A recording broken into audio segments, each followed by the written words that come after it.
Hello, friends. Welcome back to the Consumed by Grace podcast. We're your host. I'm Pastor Henry. I'm Pastor Brooke. We are so glad you are here with us for a wonderful conversation with our dear friend and church member, Matthew Bishop. Hi. Welcome back, Matt. We're glad you're here for part two of this. We're glad Brooke is back after a week of schedule conflicts and just life in general. You know, sometimes we just have to do what we have to do. But we're glad we're here because we were going to continue our conversation about deconstruction. Mm-hmm. Last week, we really got granular, nerdy, thick, and went into the history and the philosophy and some of the theological implications of what deconstruction is and some of the things, which is all fine and good, but what are the actual stories? What we wanted to make it a little bit personal, and I really wanted particularly the three of us to be here today because we have three very different experiences of what deconstruction can look like. There's really not a whole lot. Like, there were a few things that I had to think through, but there wasn't a lot I had to let go of. There's some significant changes I had to make even as I stayed in my church home, so to speak, versus, I wound up having to leave and kind of start over a couple times in figuring it out. So I thought we could do just a little bit of that. So I thought we would start. Why don't we each give our church backgrounds? And okay. Brooke, you'll go, and then I'll go, and then Matt, you can wrap us up. All right. So I was raised in the United Methodist Church. I actually am still in the same church that I was born in. I was baptized at Arab First United Methodist Church in 1988 and by W.G. Henry. For any of the United Methodist North Alabama Conference nerds out there, W.G. baptized me. There are five of us. Somebody else is going to find this podcast because I said W.G. Henry. Yep. He's a good man. If you know, you know. Mm-hmm. Funny man, just genuine and good, just all around good people. Mm-hmm. And so, I'm still in the same church. I'm serving the church that I was raised in, which has its own set of, unique experiences, some fun things, some challenging things. So I was raised here, went to youth group here, came back. I went to college. Mm-hmm. I went to United Methodist Church when I was at school at Alabama. Not regularly, but I did go some. And came back to Arab, got married in this church, had children. They were both baptized in this church. And so, that's fun in some ways and hard in other ways because I don't have an experience of seeing how other people do church. I have this one experience and have my whole life. And so I'm 38 years old now and, been in the same place my whole life. So, that's me. Yeah, thanks, Brooke. So I have a similar path to what Brooke described with just a few, I'll say, key differences. We were moved around a little bit till I was about 3 or 4, and we didn't regularly start attending church until I was maybe 5 or 6. Mm-hmm. When I was born, my dad had grown up Christian. My mom was Jewish, and was still Jewish, and she didn't, I think it was 88, 89 when she finally became a Christian, so I would have been, again, 6, 7-ish by then. We attended a few different churches and finally found a home at what was my dad's home church growing up, and it's actually a church that my family was a part of starting back in the 18-something or others. Mm-hmm. And so grew up United Methodist.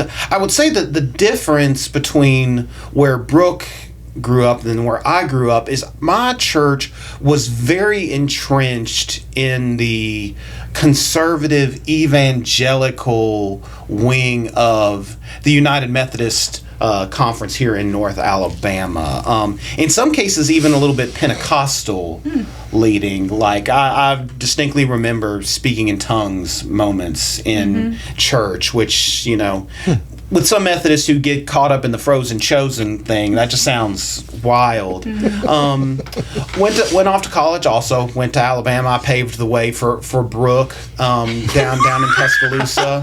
Let them know what they're going to be getting into, even though I wouldn't meet her for another 20 years. Yes. felt a call to ministry. Talked with my pastor at the time, who's funny, is now my district superintendent, i.e., my direct supervisor, which is a fun thing. Went to seminary. Went to what is one of the more conservative seminaries in the broader Wesleyan understanding of things. But it was there as I met people, as my faith was challenged, expanded, figuring out, what do I keep, what do I don't. Still, became pastor in my home denomination. But what was interesting, and if you know anything about what the United Methodist Church here in North America has been through the last 30 years, and particularly last year, that we had a split. Yeah. And over the course of that, the part of the church, the wing of the church that I grew up in, including, I think, all of the pastors except 3 left because of how they believe and their faith and what they choose. And I'm no longer in that same place. So I didn't leave my denomination. I actually stayed in my denomination, but the part of it that raised me is no longer here for the most part. And so that's a interesting dynamic. We'll talk a little bit more about what that looked like specifically, but that's a little bit where my church history has gone. I did do just a little bit of checking around churches, both in college and in seminary, because you actually get a choice to not, you don't have to just wake up and go with your parents. But I always found my way back to the UMC. Yeah. In some shape, form, or fashion. Cool. Okay, so I'm entirely different from both of you. Exactly. So I grew up in the touchstone moment, for those of you who kind of know it, would be like 80s Southern Baptist church culture, right? This was the whole, they had a entire, we're going to get rid of all the liberals while we're there. Yes. And you have to do the chin thing when you do that. It's required. And so I grew up kind of, by the time that I was kind of cognizant of things, by the time I was in junior high or in high school, it just felt like church. I didn't feel like I was getting a different experience. I thought everybody was getting the same experience I had. And so I hold on to that thought. Everyone's getting the same experience with you. That's right. A big everybody's theme having the biggest. So I thought everybody was having the same experience. So I when I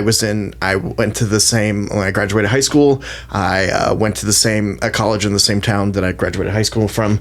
I am an alumnus of Delta State University. Go Fighting Okra. And and while I was there, I got into psychology and philosophy, like we talked about last week on the thing, and I didn't know what I was going to do after I graduated.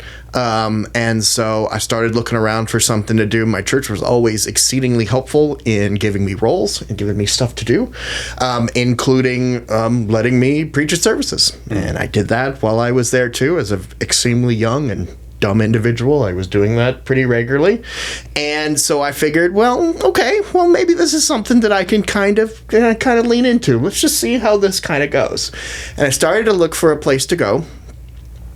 And instead of doing like a regular Southern Baptist person, which is picking one of their schools, I picked one of the ones outside because I liked it the most. I went to a seminary called Mid-America Baptist Theological Seminary. It's outside the Southern Baptist Convention. It is a Southern Baptist school, but it is not part of the convention. They don't take money from them. And they make a really big deal that they don't take money, that they're not going to be told by a convention, this is what you're going to do, right? And so if you know anything about the way that the schools were handled in the 70s and 80s in that time, it's very much like that. So they kind of were born out of that, right? As and as it turns out, they're like the ultra-conservative branch. Not like, protesting gay funerals or anything, but ultra-conservative. Theologically from that. Not really culturally, but theologically more than that. Okay. So I went there. I met a lot of really great people who I still associate with, and I love seeing them and meeting with them. I love thinking about my experiences. I grew up I grew to love biblical languages probably more than anything from that time period there. I graduated from there. I was working as a youth pastor in Memphis, and I got the PhD program. I did biblical languages in the PhD program. I kind of figured that church work really wasn't for me because I didn't enjoy it. I enjoyed the people, but I didn't enjoy the edifice. I didn't enjoy having to do things that way. So I was like, I don't know if this is for me or not. But I did want to teach, and I thought I could teach, and I could be good at this kind of stuff. And I got sick and had to pull out of the program. I talked to you last week that I got divorced during that time period, and then I left them before they left me. Suddenly, I'm back here in North Alabama because this is where my parents live. I'm watching SpongeBob and eating macaroni and cheese in the middle of the afternoon because I don't have any, because single-handedly I lost my job, my career opportunities, and my prospects because I didn't have anywhere to go and had this thing that was suddenly kind of worthless, right? Except for the actual value. And so I kind of pieced some things together. I met a wonderful woman. I talked a little bit about this last week. I met a wonderful woman. She was super fantastic. She had the most eclectic background of anyone that I've ever known. She grew up as a Catholic, and then her parents joined a cult. Wow. So, and That's she, a whole other podcast. isn't it? Yes. It's just awesome. So, and so suddenly my view of church is getting a little wider than it was before. The other way that it got wider was it was during this time period that she got very sick. Most people know that AIDS stands for acquired immunodeficiency disease. She has primary immune deficiency, right? Which was her white cells just didn't work, but it wasn't something that she had done. It was built into her when she was born, right? It got real bad, especially after we had our son. And so I had to stay home. I ended up staying home, taking care of her. And so we definitely couldn't go to church during that time period. Too many people, too many bugs, too many gross things, right? And so, and she had pretty bad obsessive compulsive disorder too, where it was like a lot of germs and a lot of worries and stuff like that. So we built our lives. I tell people all the time that our lives were, you know how y'all lived during COVID? I did that all the time before that. I did it before it was cool. Like, and so, but it was during that time period, since I wasn't going to church, I had to find something to put. All of a sudden I had this thing that had been my entire like identity. And so I had to find something to do it. And at that point I decided that I'm going to just read stuff, right? I'm going to read stuff that I've always wanted to read. I'm going to read stuff that people told me not to read. I'm going to just be able to experience this big thing. And it was during this time that my lens got really wide as to what this could possibly be. I would say that, and I don't know if we're headed that way there, that my deconstruction moment probably happened, and I think this is a lot of people's, where you kind of look around and you go, where did everybody go? And it was around, and you guys will probably pick this up, it was around 2016. And I started looking around kind of politically and culturally, and I just kind of thought, wait, this is what we stand for? And I was like, I can't do that. Like suddenly, there was suddenly a thing where it was like, people that I thought were sane were suddenly not sane. And so to me, then I'm like, okay, what do I have to grab onto? Like I suddenly don't even have like this thing or any, you know, I enjoyed the ability to explore, but there was nothing for me to even put my feet on while I'm now exploring. And so, so I kept on, I read books, I got into more things, and when she passed away in 2021, and so I was able to go back out into the real world, started going to a Southern Baptist church. I was not very popular there. I was kind of watched almost immediately. I had been a Sunday school teacher for youth there. They had asked me to do a college class. They asked me to write out my theological beliefs. I think one of the things that they asked me was, do I believe that the Bible is completely perfect and historically accurate? And I said no. And I think that was what they tipped off. And then so my answer was, while I don't believe that it is always historically accurate, I do believe that it is perfect in the sense of, have you ever heard the guitar solo of Pearl Jam's Alive? So the story is that when, I think it's Stone Gossard, when he does the guitar solo, he threw his headphones off. And the guitar solo is not in time. Yeah. But it's perfect. Yeah. And so that was my view of Scripture. I said, it may not be historically accurate, but it is the thing that we're supposed to have. That was not good enough. Right. And that kind of hurt. Yeah. When I found out that suddenly this thing that I was like, I thought this was like the tamest of changes. It was not the tamest of changes. Right. Suddenly I was one of those dreaded liberals, which I didn't even know that I was. And so now, we kind of, my wife is kind of going through the same thing. She's had some unique experiences. She's kind of going through the same thing that I am. We're trying to find a place for my son to go to. I was literally quite content to make British soccer my church on Sunday morning and just let that be the thing that I'm kind of into. And, I don't know, looked up and found you bums. So... And now here we are today. Congratulations. So thank you. And what I appreciate about that and hearing our just hearing each of our stories and Matt's phrase, like, hear that when we grow up, and if our family, it hear this as a blessing, but also hear this as just an awareness we also need to have. If your family is lucky enough to plug into a church, a particular church, you're going to have an experience that you think is normative. Yeah. And absolutely you should, because as you grow up, you don't know that's part of how we develop, not just as Christians, as literal humans, and then more and more you experience. And more when you experience things, that brings things into question. And so that can look very, very different depending on where you are. You might, as you grow, you might grow up in an environment kind of like Brooke did, that has given you full space to grow and learn and whatnot. So when you think of, this is a way I learned this, I'm expanding my understanding of that. And you might be okay to just sit exactly where you are and be fine and grow up in that. In some cases, you're going to find that, well, no, the people that inspired me in this sense, there was a disconnect now, and we don't have the same kind of relationship. In some cases, that might mean, I'm not with this group. Sometimes it might mean I'm not with an entire swath of people who are very, very important in our lives. Sometimes that happens again as we learn, as we grow.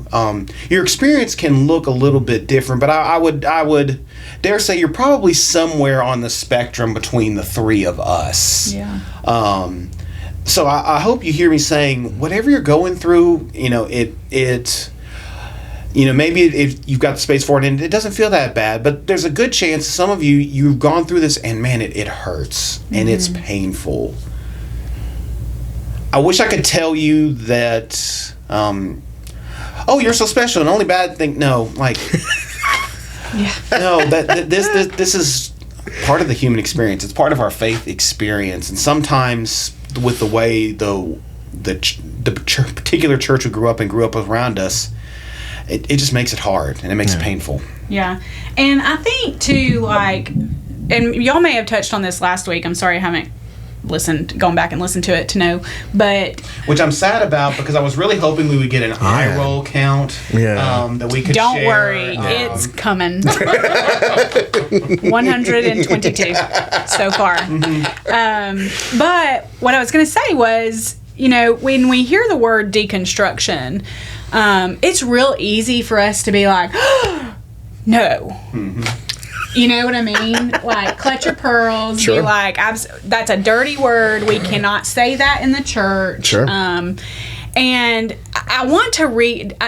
Did y'all talk about this last week? We did. Okay. But I'm please, affirming please, what you maybe. add on I'm to it. affirming Yes. maybe what y'all were saying. Yes. Is that it's not. It doesn't have to be a dirty word. Like, we often let culture and the world dictate the way that we feel about things. Sure. And that's something that I value so much from being raised in this church with these people, is that they taught me, you get to ask a question. Like, if you want to understand and you want to know more and you want to dig deeper, how do you do that? You ask questions. And so, like, I don't have the experience of feeling shame or guilt or like I'm going to get in trouble because I asked why, or because I challenged the historical accuracy of the Bible, or asked, well, where's this missing piece? You know, I didn't have that experience. I never have, and I hope my children feel the same. I hope to be raising them in the same way, right? That wasn't my experience. And so forgive me if I look at y'all at some point and I'm like, what?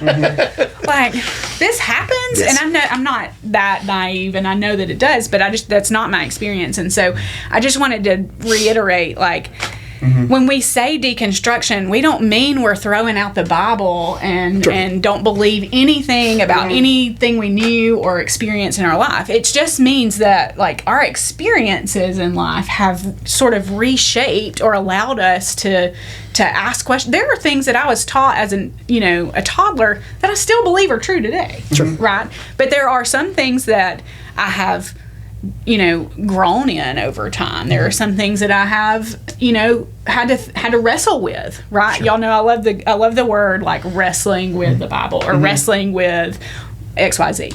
And I think that's okay. And so I just didn't want anybody to be alarmed when we're talking about deconstruction. And we're not, it's just that experience of, like, getting to, like, get your hands dirty, Like, I think about, like, when you're painting, or I'm not a crafter, but people who do, like, pottery, like, you get your hands dirty when you do things like that, and something beautiful can come out of those things, right? But it requires that work. And so I didn't have the experience of, like, well, this is what my mom and dad taught me, or this is what my grandmother and grandfather taught me, and so that's why I believe it.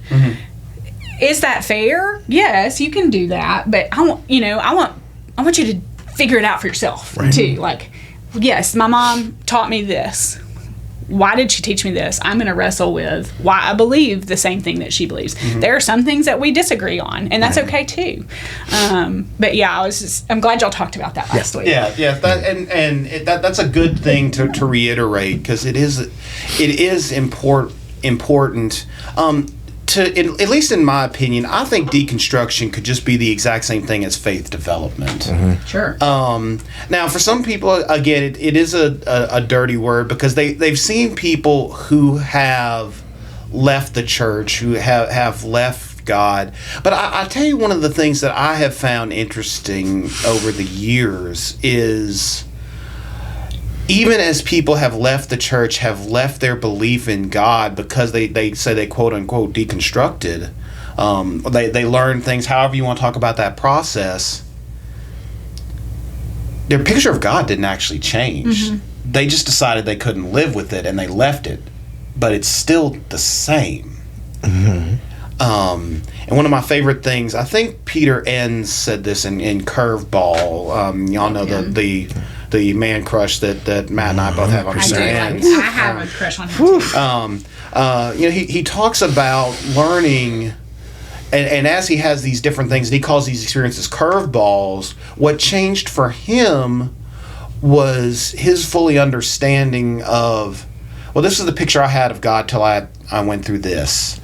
Maybe I need to expand my picture of who God is, rather than negate that experience or negate this other thing because of the current picture of God that I have. It's funny how at sometimes, in certain parts of our faith development, we can say, well, God's too big for us to understand. and yet we will still refuse to move God out of this little bitty box because it makes us feel safe. Sure. Makes us feel certain that Certain. another ends favorite. Certainty. Or like, just to piggyback on that, like, we like to leave God here because at some point we were taught, well, we don't question Sure. God. We can't make God bigger because this is what we know, and we can't explore. And like you said, explore earlier. I love that word. We can't explore, well, who could God be if we take him out, if we move those boundaries that we have set, like, who could God be? And I think that's sort of the sweet spot, right, of like what faith is that discovery of, well, how big is my God? Sure. How big can my God be? You know, I think that's sort of that sweet spot of that. Questions like, what if God was one of us? I was get that dead one. on. That is one that I can get. One of you have a nose ring? Does that work? Remember the video with the nose ring? Yeah. That was fantastic. Yes. Yeah. So, in kind of in line with what you guys were saying there, one of the early issues that I always had trouble with was growing up. I had a difficulty with issues of just war versus pacifism, Rome versus God. The two cities that Augustine talks about, and my biggest thing was the separation between the two of them, and how that was supposed to be. And I remember literally, and we didn't talk about it on the podcast, we talked about it in the parking lot, but one of the biggest eye openers for me was literally just a statement by Brian Zahn where he says, when you read the Bible, he said, who are you? He said, are you Jesus' disciples? Are you Israel? He said, I'll give you a hint, guys. You are Rome at best. And I was like, oh, and then that kind of, while that hurts, because we want to be the good guys in the story, we're not necessarily that part of the story. And that's where kind of an opening for things, being able to see things. Theology has a wonderful way of, this is how you need to know how you need to read theology. If a book calls itself a blank theology book, you need to read it. If it just says theology, it just means old white dudes. Yeah. Like, that's it, right? And so then you get a different experience on what the Bible can actually be. And then suddenly, not only is God bigger from an experiential point, but now this book that we have that we either use as justification or as a cudgel or whatever it is, can suddenly become bigger, right? And can become more meaningful kind of in that whole stance. And it comes down to the other big issue that I have is about univocality versus multivocality, right? To make this even nerdier than last time. Univocality essentially means, does the Bible speak with one voice? Right? And lots of authors, lots of books, lots of genres. Does it speak with one voice? The typical conservative evangelical says that God speaks through the entire thing and every word was directed by God, and there are delineations of all of that. So there are lots of different ways of looking at that. The multivocal says that there are lots of voices in it, and there has to be. Like, there almost can't be one voice that is going through. Not only is that a miracle, but would it be a miracle if it were one voice going through it? But it would also make the Bible kind of less valuable that there were one voice that were kind of speaking through it. And then when they teach you in school, they teach you the hermeneutic spiral, right? You're in the spiral, and you go and you start from the historical. Some of you are spiraling spiraling right now. It's totally spiraling. I'm ready to crash out now as it is. But the easiest way that they tell you to do this is to take the people from their pews and put them in a sandal and put them in the sand and have them live the experience of the Old Testament or the New Testament or whatever it is that you're going through. The difficulty with that is that if you're just understanding it completely as a literal story, you're missing the parts that they would have been interested in, and you're missing the parts that the culture would have been interested in. There's lots of underlying stories, lots of stories that even parables that Jesus tells that you kind of just look at and you go, what? Like, what? Like, that appears to have no value to us. But if you only take it from a literal and from the literal and the also centric from what I can get out of this, as opposed to what did the person who originally wrote this mean? What did the person who read it? What did they get out of that part too? I think that also expands the book. So now you've expanded God, you've expanded the book, and there's a lot of people that are very uncomfortable with the whole expansive. Yeah, and it's, part of it gets back to, I think, again, depending on the church you grew up with, there's the, I'm sure y'all heard the phrase, the Bible says that I believe it, that settles it. That was a big thing at one point. I mean, still probably is in certain circles that I don't run around in much anymore. But what that misses is the fact that each one of us brings a lens to reading the Bible. And there's nothing wrong with that. We have a lens. It only becomes a problem when you say you don't have one. Yes. And that's why it is important, as Matt does a great job of saying, hey, read a lot of people. Brooke says, ask a lot of questions. Ask questions of different people. You're going to get an answer from her that's going to look a little different than me, that's going to look a little different than Matt, that is going to look a little different than, I think, Bo, one of our favorite clergy over at Atala First, who, needs to pray at everything. Yes, everything. Bo. I need him to have an app of prayers. He is fantastic. An African American pastor. He's in his 70s, and he has just a whole range of different life experiences than we do, and he brings a very different perspective. Yeah. We all learn from each other as we get these different perspectives. And really, y'all, that's how the Bible is. The Bible is a wonderful book, but it is a collection of things that were written over thousands of years. Stories that are even older than written text. Just let that settle for a minute. That's so significant. And so when we come to it, we need to approach it with a certain amount of reverence and respect, yes, but we also have to bring our critical thinking. Yeah. Because we're going to look at things, and we're going to see things, and we're going to say, oh, wait a minute, this reads like straight history. Yeah. This reads like poetry. Yeah. I don't read history and poetry different. Oh, this doesn't just read like history. This reads like royal history. How is that different than the way we do history now? Sure. There's a whole lot of things, and that shapes how you understand it. It shapes the fact that in, the way God has blessed us with this wonderful text, he worked through people. Yeah. People had points of view. Those points of view shifted. One of my favorite things, and this shows you what kind of nerd Henry was when he grew up. I remember getting, you all knew, but this will explain more. Your nerdish show. Yeah. Good. Church is boring when you're a kid, right? Sure. It is always boring. When you're sitting in big church, it is always boring. More often than not. At least it was for me.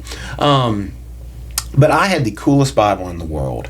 I had the Kids Adventure Study Bible. And it had all the best little history and stories and different things. Wow. And like any good young boy raised on Westerns and war movies and G.I. Joe, I would, Sunday after Sunday, I would start in Judges, or Joshua and Judges, and I would go to 2nd Chronicles.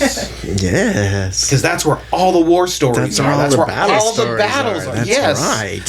Yes, there's some in Genesis and the others, but there's also a lot of laws that you got to get through. So let's skip to the really fun stuff. The good stuff. And I would read that time and time again, like over and over. And that it was one of those things I wouldn't have necessarily thought about it. But when you read 1 Samuel through 2 Kings, and then you read 1st and 2nd Chronicles, you're reading a lot of the same stories told incredibly differently. Battles with different outcomes, different perspectives on whether someone was a good king or a bad king. Sure. Just rehashing a lot of stuff, reevaluating people's character. Does that mean the Bible's contradicting itself? If you're just going with straight literalism, yes. But what if that wasn't the point? Right. What if we're asking a question of a document, of a narrative, that it's not trying to answer? Sure. So when you learn to ask some of those questions, when you start, that might mean there's some things in you that shift a little bit. Right. And you might find yourself in a context like Matthew, or with people who even inspired you like me, and you think, as I've learned, as I've grown, I can't see it that way anymore. And again, what we want to say is, good. That's okay. Yeah. That's okay. 'Cause I think that's growth. Yeah. Yeah. Well, and I think it goes back to something that I was told, and I really wish I remember who told me this, but I don't, and so I'm sorry to whoever you are. You can claim it in the comments if you want to. But there was somebody at some point that told me that... Somebody told me. Oh, here he goes. Here he goes. Stop it. I roll number 482. It was February of last year. It was February of last year when Henry told me That's right. that it's okay for us. No, you don't. Y'all are terrible. Yeah, obsession. Terrible. Obsession. Not really. I love y'all both. But it's okay for us to have, like, there are some things, some parts of the Bible that will always be a mystery. Sure. And will remain that way until we get to ask the question ourselves, right? That's hard for me as a person who, like, I'm a why person, and I want you to be able to explain to me why, or how did we get here, or whatever. I'm a why person. But it's also sort of like, if we have to read the Bible literally, then there is no room for mystery, and there is no room for wonder and exploration. And there are parts of the Bible, as you were saying, that either in a literal sense contradict themselves, or they're undone by something else. And how, I can't reconcile, like, how can that be true, but there also be mysterious parts that we never know. Sure. Does that make sense? Yes. Totally makes sense. And so, that, again, that's part of that undoing of, like, my mom told me this, and this is what I believe, and I'll forever believe it because I didn't do the work for myself, which is lazy. I need to do the work for myself and understand why this is what I believe, and also understand and hold space for the mystery of it all. Right? So... Yeah, and one of the things that happens kind of within that is when you're willing to make an exploration on something, when it's something that you don't like, it becomes easy. Sure. Right? Because you're like, oh, I can get rid of that. That's awesome. Yeah. But what happens if it's something that you do like? Yeah. Like, so a good example that I have is I love... one of my favorite Bible passages when I was in seminary was Isaiah 53. I hit it 1,000 times in Hebrew class. I read it. I did every Easter was on the first suffering servant psalm, and I just loved it. I loved it. I love the alliteration in it. I love the work in it. I just love every bit of it. And the more that you actually read it in context, you realize this is probably not about Jesus at all. Like, it was about the original author of Isaiah did not mean for that to be messianic in its sense. It was the context of it is about Israel and about its suffering within that. It was the New Testament writers that then would go, oh wait, this is about Jesus, because they began to find Jesus in, like, everything. And while that's a method of handling it, suddenly you've got a book and you've got something that you love that suddenly is really about two different things. And so while it's easy for you to go, oh, I could get with that. That's kind of, that fits in my worldview. That fits in my purview. I could deal with one or the other side of the split between them. But in this case, this was something that I liked, and I'm like, oh man, I can't use this anymore. Can I? Like, I can't enjoy. Well, I can use it, but I can't enjoy it like it meant at one time, where it felt like everything had to make sense and everything had to fit. And it's like you were saying, it's okay if some things don't fit. And if some things don't fit inside the box, that's okay. Well, and what I think is so fun with that's such a good example is, sometimes we might lose it, and sometimes, we have this, we might call it like a second loss of innocence almost. But then you get to come back later and you think, how cool is it that God spoke through the writer, the prophet in Isaiah 53.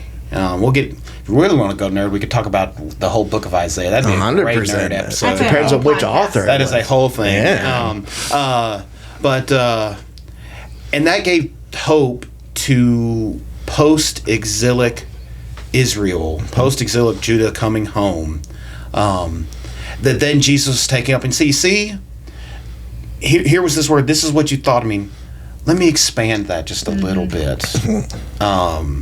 But I think that's scary for some people. It's terrifying. And that's why we don't get to the point of you're like, you touch that edge and you're like, oh, wait, can't go there. Can't even look there. Like, you may not go there, but it's like, I can't even look there, because if I look there, then it's going to shake out all this other stuff. Might be a little bit of a jagged edge. Right, yeah. Are you doing it again? Fantastic, love it. See, I'm good at ignoring. I just let it go. I can't. You're used to this. I can't let it go. Meet me at the altar. I don't know. I'm just there. Where were we? But it's funny. I'll take two. Obviously, if y'all are still with us in this episode and in this podcast in general, in this life with us, y'all know I'm obviously the music nerd. I love all things music. But to me, music's very similar. And I'm actually going to use one of Brooke's all-time favorites that is going to have her wrapped for the rest of the fall, especially when it comes out. Yes, I already know. But Taylor Swift, one of the cool things that I think she has done. I do. Okay, good. Has, probably all of you are aware of her legal battles over her original music back in the day. Someone owned it. It was a whole big thing. I don't want to rehash that. But I love, even before she got that back, and then now that she has it, she's still doing some of it. She takes these songs that she released, and now she's doing a Taylor's version of it. A reimagining of it. Saying, hey, this is where that song was and produced and when I was in this situation. Now that I'm revisiting it 10 years, 15 years, however much time, this is my take on it. It's changed with her life experience. I think the Bible is like that as well. We come to it, and you come to it when you're a kid, and you come to it when you're a teenager, and you come to it as an adult, and you come into it as an adult with kids, and then you can come to it as an adult with grown children, and you come to it as an adult who is in their senior years, and you're not the same. And so things will come at you different. You've acquired knowledge, you've gotten experiences, and depending on the knowledge is depending on how you interact with you meet people, and those people affect you. And so the text sings to you in such a different way. Sure. Oh, yeah. I love that. Sure. Yeah, absolutely. Well, and I think that's why we get to moving the mic. I'm going to do a little plug real quick. If you have no idea with some of these words that we're talking about or the perspective that we're coming to this from, go back to like season 1, season 2 of this podcast and listen to those, because it will kind of help you form an understanding around how we kind of even got here, right? What we believe, why we believe it, that kind of a thing. But this is also why, and we've said this in one of those previous seasons, that we say, like, you can't just read the Bible one time and be done. Like, and it takes a long time to get through the whole Bible. For most people, I say, yes, the heroes are the ones who are reading it in a year, and then they read it again in the next year, and they read it again. Like, you know, you find yourself not having time because you want to go back to certain passages or certain sections of the Bible or certain, you know, that kind of thing. But that's why we say it's important to go back to your Bible. It's important to continue to study. It's important to, because you think like, well, I've already read James. This will be the 42nd time that I've read James. I promise you, you will see something different. Sure. It's something, because when we open our Bibles and we get into the middle of them, God inspires us in so many different ways. And whether it's through our experience, whether it's through, you know, just life in general, like we've aged, whatever the thing, if we've had kids, we haven't had kids, we've gone through this struggle of whatever that may be, like that helps shape and form what we're seeing in those pages, and they come alive in a different way. And so it's important, like you're saying, like through all the stages of life, to get back into the middle of that. And I even think too, like it teaches us, somebody asked me over the last, you know, handful of years, even through like the things that the United Methodist Church has gone through what this church has gone through, like, why do you think that? You know, being challenged, why do you think that? Well, because the Jesus that I know, the God that I have experienced for myself, and through the people that I'm next to, in proximity to, that's what I've experienced. That's how I know, and not only what I've experienced, but like there are things that I can't reconcile. Hate, for instance. Right. The Jesus that I know and have experienced doesn't allow hate to reconcile. And there are things that come from the world in general, right? War, for instance. I can't reconcile that Jesus, that's something that Jesus wants for us. Right. Just that, and I think that's why we have to do this. That's why we have to question things. That's why we have to wrestle, and that's why we have to go back time and time and time again, because we've been shaped and formed in so many different ways and over so much time that we're doing ourselves a disservice, right? We're putting God in that box by not doing that. So I totally agree that we have to continue those studies over time. Yeah, and the important part also to remember is that questioning has been part of.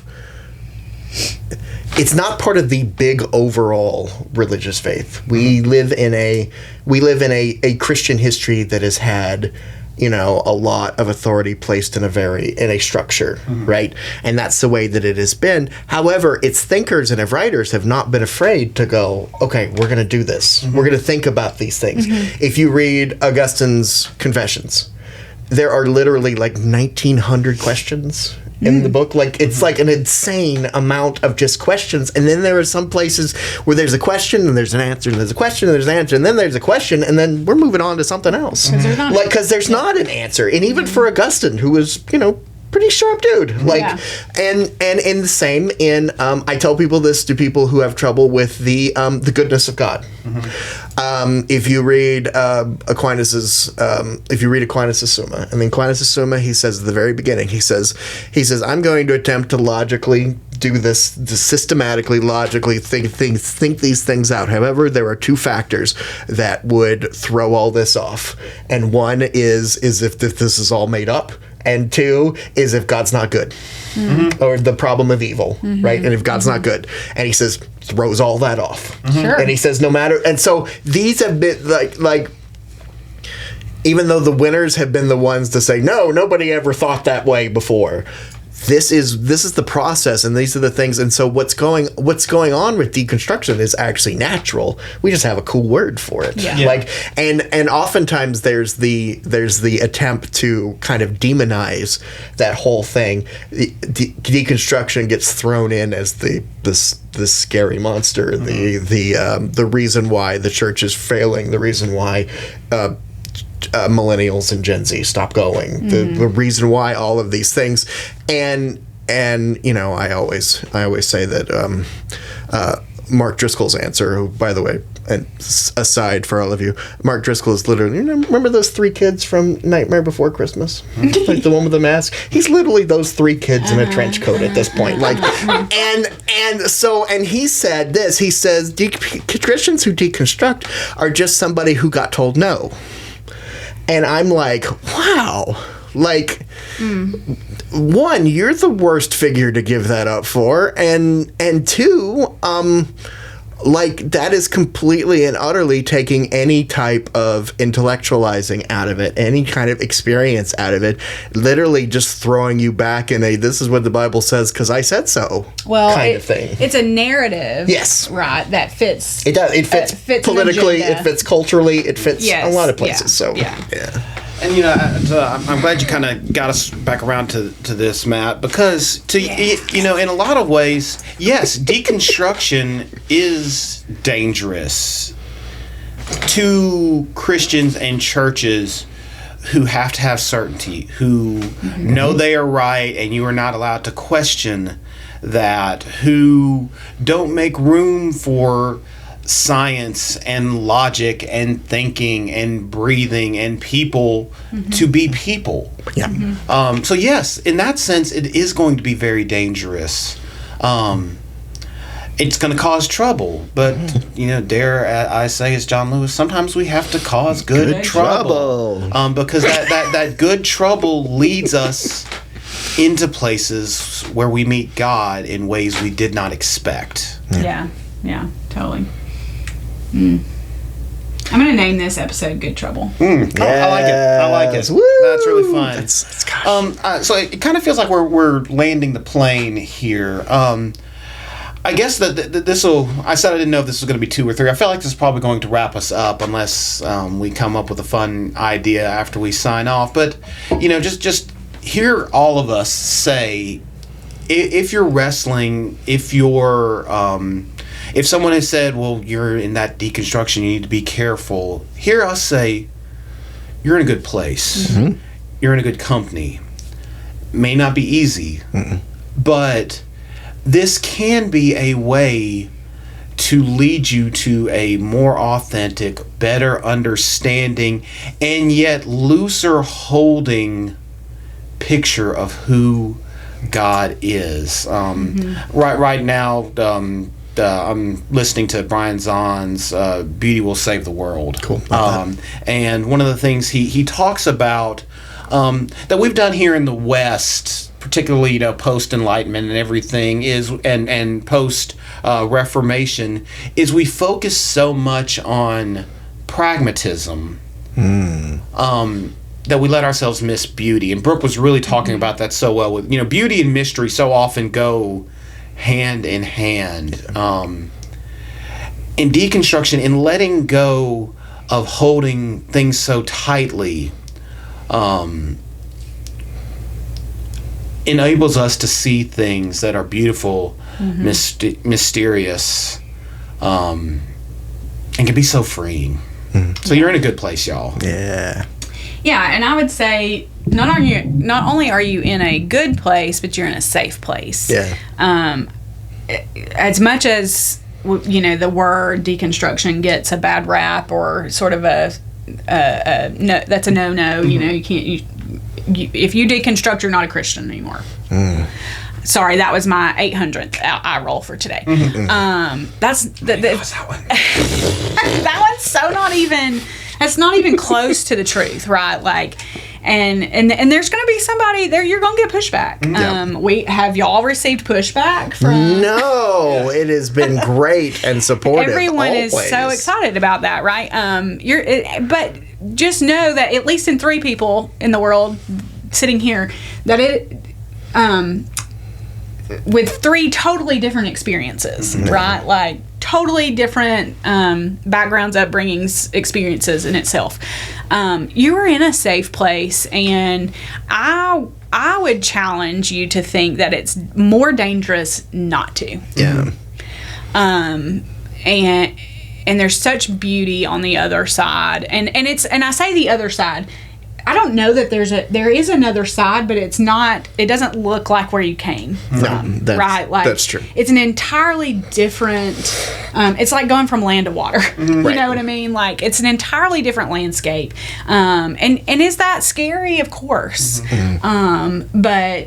But I challenge you to think of it in a way that you are reaching that beauty. And yeah, save some room for mystery, because as a person who wants to know why of everything, give me a reason, give me an explanation. I want to understand how this works. I think it's a little freeing to get to say there's room for mystery. Right. Best advice: read the book.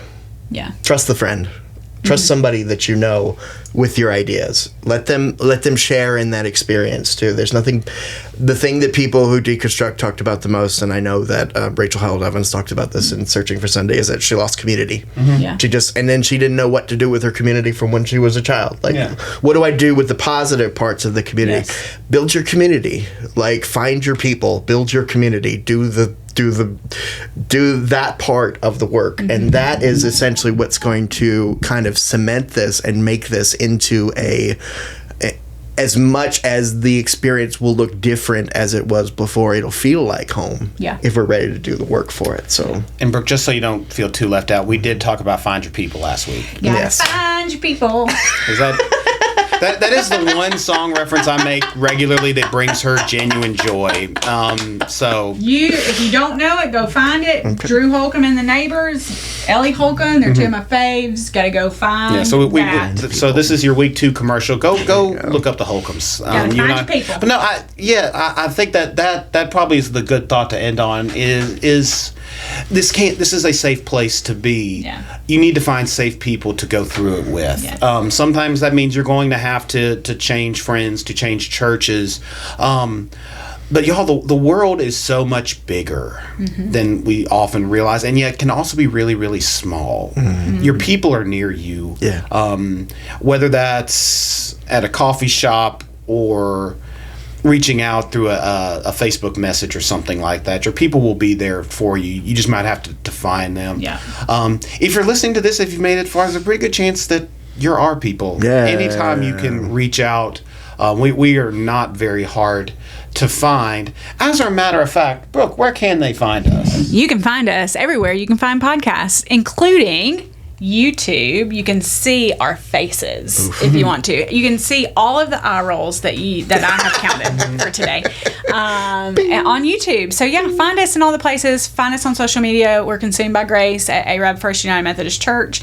And if you love it, share with a friend. We'd be glad to hear from you. Drop some suggestions in the comments, questions. We may or may not have answers. For you, but yeah, find us wherever you can find. You have questions. We will have questions with you. That's about all we can promise. Matt, thank you so much for spending the last couple of hours with us, thinking through this and being willing to be vulnerable and share your story. It really means a lot. I hope you've heard yourself. I'm pretty sure you've heard yourself somewhere in what one of us has shared. Matt, thank you for adding that. Y'all, this has been fun, and we will see y'all again soon. Bye. Bye.